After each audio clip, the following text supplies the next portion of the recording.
एक बार फिर से आपके अपने एजुकेशन चैनल एजुट्यूबर देव पर। तो दोस्तों, स्कूल लेक्चरर 2024 जिसका एग्ज़ाम कुछ ही समय पहले 2025 में अपने आयोजित हुआ। इसमें जो क्वेश्चन पेपर का डिफ़िकल्टी लेवल था उसको देखते हुए कुछ पूर्वानुमान जो साथियों की सहायता से लगाए, कुछ एक सही भी सिद्ध हुए भगवान के आशीर्वाद से। तो इसमें आपके कमेंट्स जो टिप्पणियाँ थी वो ये थी कि अब जो डॉक्यूमेंट वेरिफ़िकेशन के लिए 2 गुना या ढाई गुना आप कह दीजिए जो अभ्यर्थियों को आमंत्रित किया गया है, और उसके बाद जो फाइनल कट ऑफ जाएगी वो कितनी जाएगी? अब नॉर्मली सब जानते हैं भई 10 अंक, 15 अंक, 20 अंक तक अब जो है वो प्लस हो जाती है। लेकिन कैटेगरी वाइज़ और उसमें भी सब कैटेगरी वाइज़ कितनी जा सकती है, और पिछले 10 वर्षों का एक विश्लेषण जो है वो इसके लिए प्रस्तुत करने का जो है वो इस वीडियो में हम लोग प्रयास कर रहे हैं, ताकि आपके ये मन मस्तिष्क में क्लियर रहे चीज़ें कि पिछले 1 दशक में जो आरपीएससी का ट्रेंड रहा है डॉक्यूमेंट वेरिफिकेशन के लिए जो 2 ढाई गुना की लिस्ट निकालते हैं फर्स्ट ग्रेड में सब्जेक्ट वाइज़ और उसमें कैटेगरी और सब कैटेगरी वाइज़, और उसमें कितना कुछ अंतर आ जाता है जब फाइनल रिज़ल्ट जारी होता है। और इसमें आपको लगभग तो चीज़ें पता ही है कि भई डेढ़ 2 महीने में, 2 ढाई या 3 महीने में जो है इसका फाइनल रिज़ल्ट भी जारी हो जाता है, क्योंकि डॉक्यूमेंट वेरीफ़ाई होते हैं और उसके कुछ ही दिन बाद जो है वो फाइनल रिज़ल्ट जारी हो जाता है। हालाँकि इस बार थोड़ा जल्दी हो सकता है, क्योंकि आरपीएससी नई भर्ती निकाल चुकी है, इसलिए इस भर्ती को उस नई भर्ती के आयोजन से, परीक्षा आयोजन जो अगले साल होना है उससे पहले-पहले क्लियरेंस में लेना चाहती है। तो सरकार की जो मंशा है जल्दी-जल्दी काम करने की, वो एक मैं समझता हूँ कि एक अच्छी स्थिति दिखाई देती है। मैथ्स का रिज़ल्ट अभी कुछ ही समय पहले आया है, तो अगर आप कहोगे तो उसको भी जो है नेक्स्ट वीडियो में इंक्लूड कर देंगे, और तब तक अगर 1-2 दिन में कोई और रिज़ल्ट भी आता है जिसकी पूरी-पूरी संभावना है, तो उसको भी इंक्लूड करेंगे कि पिछले 1 दशक के दौरान जो आरपीएससी का एक हम ये बात करें कि एक ट्रेंड रहा है कि कैटेगरी वाइज़ और सब कैटेगरी वाइज़ कितनी प्लस हो जाती है मेरिट डॉक्यूमेंट वेरिफिकेशन के बाद में, फाइनल और प्रोविज़नल के बीच में कितना अंतर रहता है उसके ऊपर बात करना है तो डेफ़िनेटली करेंगे। आज हम लोग बात करने वाले हैं इंग्लिश और हिंदी सब्जेक्ट के संबंध में। तो देखिए, इंग्लिश विषय की बात करें तो पिछले 1 दशक में 2 महत्वपूर्ण भर्तियाँ हमको देखने को मिली स्कूल लेक्चरर की, 2018 और 2022 वाली, हालाँकि 15 वाली भी थी, लेकिन उसमें हालाँकि वो बहुत बड़े ज़्यादा संख्या वाले पदों पर थी। लेकिन उसमें ऐसा था कि सिंगल गुना अभ्यर्थी ही बुलाते थे कि भई जितनी सीटें उतनी ही बुलाते थे। फिर कोई रिक्त रह जाती थी सीट तो उसके लिए फिर अलग से जो है एक सेकंड मेरिट लिस्ट जारी कर लेते थे, रिज़र्व लिस्ट जो है वो जारी कर लेते थे। इस प्रकार की वेटिंग लिस्ट जिसको कहते थे, अब रिज़र्व लिस्ट ये खुद ही जारी कर लेते हैं, ताकि जो मेन लिस्ट में कोई जॉइन नहीं करे तो रिज़र्व में से उसको सेलेक्ट कर लिया जाए। तो ये कुछ चेंजेज़ हैं जो मैंने आपको बताए।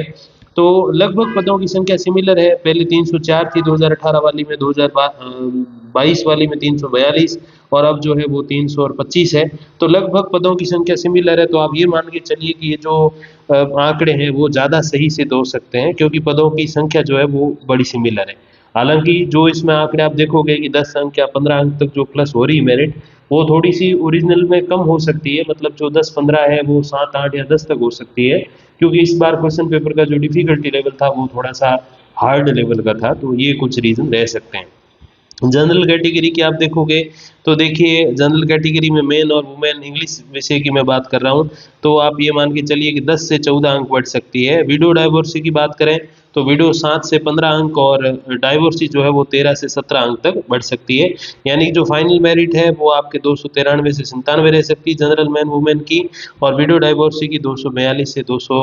विडो की 242 से 50, और डाइवोर्सी की 292 से 96 रह सकती है। ईडब्ल्यूएस की अगर हम बात करें तो ईडब्ल्यूएस की अगर आप देखोगे तो ईडब्ल्यूएस कैटेगरी के अंतर्गत 205 से 207 के बीच जो है वो फाइनल मेरिट रह सकती है। अभी 189 है, और 15 से 18, 16 से 18 लगभग जो है वो अंक बढ़ सकती है मैन और वुमेन दोनों की। फिर एससी कैटेगरी की अगर हम लोग बात करें तो 175 से 180 के बीच में रह सकती है, क्योंकि 12 से 17 अंक जो है वो एससी कैटेगरी की प्लस हो सकती है डॉक्यूमेंट वेरिफिकेशन के बाद में। एसटी कैटेगरी की अगर हम लोग बात करें तो एसटी कैटेगरी की 177 से 183 रह सकती है, मतलब 12 से 18 अंक एसटी मेन और एसटी वुमेन दोनों की जो है वो फाइनल कट ऑफ बढ़ सकती है। OBC man women window divorcee की बात करें तो विडो डाइवोर्सी के आंकड़े थोड़े से वैरायटी वाले होते हैं, क्योंकि बहुत कम सीटें जहाँ होती है तो कई बार अभ्यर्थी आधा अंक ऊपर होता है, कई बार 20 अंक 50 अंक भी ऊपर होता है। तो इसमें ज़्यादा कोई आंकड़े वो एवरेज लगाने के लिए है नहीं। लेकिन ओबीसी मेल और फीमेल की बात करें तो 196 से 200 के बीच ओबीसी की जो है वो कट ऑफ जा सकती है, मतलब 12 से 16 अंक जो है वो कट ऑफ बढ़ सकती है। तो ये जो आंकड़े थोड़े और कम रह सकते हैं, तो मैं 12 से 16 कह सकता हूँ, हो सकता है 8 से 12 हो, 7 से 11 हो, इस टाइप की चीज़ें हो सकती है, क्योंकि क्वेश्चन पेपर का डिफिकल्टी लेवल जो है बहुत बड़ा रोल निभाता है फाइनल कट ऑफ के डिसाइडेशन में। तो ये आप चीज़ें ध्यान रखिएगा।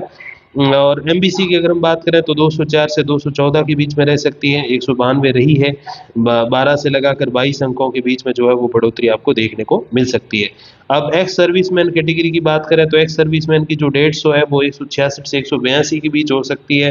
अब एक्स सर्विसमैन हुई या पीएच, जो फिजिकली हैंडीकैप्ड वाले जो अभ्यर्थी हैं, ये सारी जो कैटेगरीज होती हैं ये ओरिजिनली हॉरिजॉन्टल होती है, मतलब इनकी खुद की कोई कैटेगरी होती है। भाई कोई पूर्व सैनिक है, कोई दिव्यांग है, तो वो खुद कोई ना कोई कैटेगरी का होगा, general, EWS, SC, ST, OBC, MBC, इस टाइप से। तो मेन जो वर्टिकल जो रिजर्वेशन है वो ही मेन है, हॉरिजॉन्टल इनमें से है, मतलब जो सीटें अलॉट की गई इनमें से जो है निकाल के दिया जाता है। फिर फिजिकली हैंडीकैप्ड की अगर हम लोग बात करें तो अलग अलग इसमें सब कैटेगरीज होती है, ब्लाइंड लो विजन की होती है, लोकोमोटर डिसेबिलिटी या सेरेब्रल पाल्सी वाली होती है, और मल्टीपल डिसेबिलिटीज वगैरह जो इस टाइप की, डीफ एंड जो और कैटेगरीज होती हैं इस टाइप की। तो उनमें अगर हम लोग बात करें तो 224 से 241 और 208 से 215 के बीच में रहने की संभावना है, मतलब कि 15 से 20, 25, 30 अंकों के आसपास जो है वो बढ़ सकती हैं, क्योंकि सीटें सीमित हैं। तो जहाँ सीटें थोड़ी सी कम होती है, सिंगल डिजिट में होती है, तो उनमें फिर थोड़े से आंकड़े जो है वो अलग अलग हो सकते हैं, उसमें वेरिएशंस जो है वो काफ़ी आ सकते हैं। फिर बात करें हिंदी विषय की, तो हिंदी में देखिए आप जनरल कैटेगरी की अगर हम लोग बात करें तो 290 से 294 तक जा सकती है, यानी कि 11 से 15 अंक बढ़ सकते हैं जनरल मेल फीमेल दोनों के। विडो में इस बार जो है वो अभ्यर्थी नहीं है। डाइवोर्सी की बात करें तो 209 से 215 के बीच में जो है वो रह सकती हैं, मतलब 7 से 13 अंक जो है वो विडो माफ कीजिएगा जनरल डाइवोर्सी में बढ़ सकती हैं। ईडब्ल्यूएस की बात करें तो ईडब्ल्यूएस मेल फीमेल 198 से 203 रह सकती हैं, मतलब 12 से 17 अंक और ऐड हो सकते हैं जब फाइनल कट ऑफ आएगी डॉक्यूमेंट वेरिफिकेशन के बाद में। फिर बात करें हम लोग एससी की, तो एससी मेल फीमेल 237 से 238 मेल और 216 से 218 फीमेल की रह सकती है, मतलब 13-14 अंक मेल की बढ़ सकती है और 14 से 16 अंक जो है वो फीमेल की बढ़ सकती है फाइनल मेरिट। फिर बात करें हम एससी विडो और डाइवोर्सी की, तो विडो में इस बार नहीं है, और कोई भी अभ्यर्थी, डाइवोर्सी की बात करें तो 201 गई है जो 202 से 242 तक हो सकती है। अब ये वो डिपेंड करेगा कि वो एक सिंगल अभ्यर्थी जो है वो कितने आगे हैं प्रोविजनल कट ऑफ से। और एसटी की अगर हम लोग बात करें तो 177 से 180 रह सकती है, क्योंकि 14 से 17 अंक जो है वो अप हो जाती है जब एसटी मेल और फीमेल का फाइनल रिजल्ट आता है प्रोविजनल के बाद में, डॉक्यूमेंट वेरिफिकेशन के बाद में। विडो डाइवोर्सी में कोई अभ्यर्थी नहीं है। ओबीसी की बात करें तो 248 है इस समय प्रोविजनल, फाइनल 256 से 262 हो सकती है, मतलब आपके 8 से लगा के 14 अंक जो है वो बढ़ सकते हैं मेल और फीमेल के। फिर बात करें एमबीसी की, तो एमबीसी में 194 से 196 मेल और 194 से 202 फीमेल की हो सकती है, मतलब 195 से 200 के बीच आप मान सकते हो, क्योंकि 13 से 15 अंक का जो वेरिएशन है वो मेल में आता है और एमबीसी फीमेल में 13 से 21 अंक का जो है वो वेरिएशन देखने को मिलता है। फिर एक्स सर्विसमैन की अगर हम लोग बात करें तो 167 से 199 तक जा सकती है, क्योंकि कई बार अभ्यर्थी जो प्रोविजनल में जैसे एक सीट पे 2 या 3 पास कर लिए इन्होंने, तो एक अभ्यर्थी 5 अंक आगे है तो एक 50 अंक आगे भी हो सकता है। तो इसके जो आंकड़े हैं या इसके जो एक तरीके से पूर्वानुमान है वो थोड़े से सही नहीं बैठ पाए शायद, क्योंकि बहुत सारी सीटें होती है तो फिर उसमें वेरिएशन जो है वो धीरे धीरे कम होता है, कम सीटों में वेरिएशन जो है विभिन्नताएं बढ़ जाती है। तो 167 से 199 के बीच में रहने की संभावना। पीएच यानी कि दिव्यांगजन श्रेणी की अगर हम लोग बात करें तो 193 से 230, 189 से 190, इस प्रकार की कुछ चीज़ें आपको देखने को मिल सकती है। वो डिपेंड करेगा कि जो सीट्स हैं उस पे जो कैटेगरी के जो पीएच कैटेगरी के जो अभ्यर्थी हैं वो किस सब कैटेगरी के हैं, क्योंकि बहुत सारी कैटेगरीज होती है, मल्टीपल डिसेबिलिटीज़ की होती हैं, तो उसके अकॉर्डिंग ये सारी चीज़ें रहने वाली है। तो ये कुछ आपका फाइनल रिजल्ट रह सकता है हिंदी और इंग्लिश विषय का। आज गणित का भी आ चुका है तो उसका भी वीडियो शीघ्र ही लेकर आऊँगा। और मुझे पता है कि आप में से बहुत सारे व्यक्ति गणित के भी हैं जो जुड़े हुए हैं चैनल से काफ़ी समय से,